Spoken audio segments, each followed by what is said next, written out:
Isang mapagpalang araw na naman nga po sa lahat. Hindi na nga po pala malakas yung ulan kaya nakapasok na nga din po pala si Aryang. Siya nga po pala, pagpasensyahan nyo nga po muna pala yung boses ko ngayon. Medyo paus nga po. At yun nga po, maaga nga po pala siya umasikaso dahil sabi ko nga, kapag matanghalian siya kumilos, malilate nga na naman siya. Pagkatapos niya nga maligo, ay pinabihisan ko na nga po kaagad siya at tinalian yung buhok niya. Marunong naman na siya magtali sa sarili niya, kaya lang sabi ko, ako na nga lang yung magtali sa buhok mo dahil kapag ikaw, pag uwi mo dito, hindi na naman ayos yung buhok mo kasi nga maluwag pa yung pagkakatali niya ng buhok niya. At yan nga po, hindi ko pa nga din po pala natanggal yung sinuot ko na long sleeve kagabi. Nanginig po kasi buong katawan ko kagabi, kaya ayan, sumuot nga po kagad ako ng long sleeve at syempre nagmedyas na nga din po pala tayo. Medyo iba na nga po pala talaga yung pakiramdam ko nung hapon, kaya nung gabi talagang nanginig na nga din talaga ako. Sabi ko nga kay Aryang ay wag mo na siya maglalapit sa akin, baka kasi mahawaan na naman siya. Ang hirap kasi kapag anak mo na yung magkasakit, matataranta ka na talaga. Ako kasi mas gusto ko na ako na lang magkasakit, wag lang yung anak ko. Natataranta po kasi talaga ako kapag siya na yung may sakit, hindi ko na malaman gagawin ko. Pagkatapos ko nga siyang talian, ay pinulbuhan ko na nga siya at pinabanguhan. Lalagyan ko na nga din po pala siya ng necktie dahil maganda nga din po pala ito tingnan, lalo na kapag complete uniform nga po ang suot nila. At pagkatapos ko nga po siyang lagyan ng necktie, inayos ko na rin po pati ang palda niya. At syempre, wag natin kalimutang mga nanay na i-check yung mga bag nila, lalong-lalo na yung mga notebook, ballpen o kahit na ano pa mang mga dinadala nila sa school.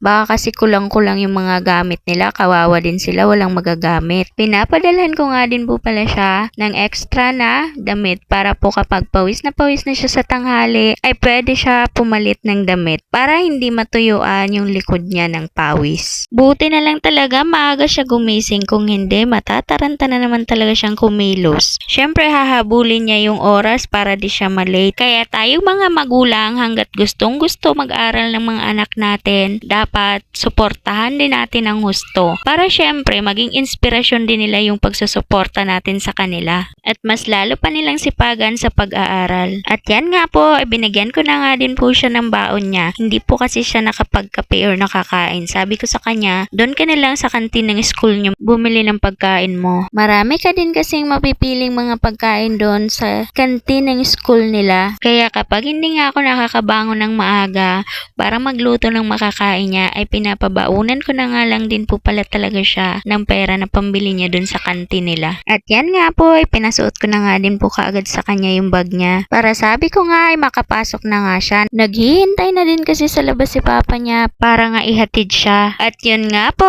hanggang dito na nga lang din po yung video namin. Salamat po sa inyong panonood.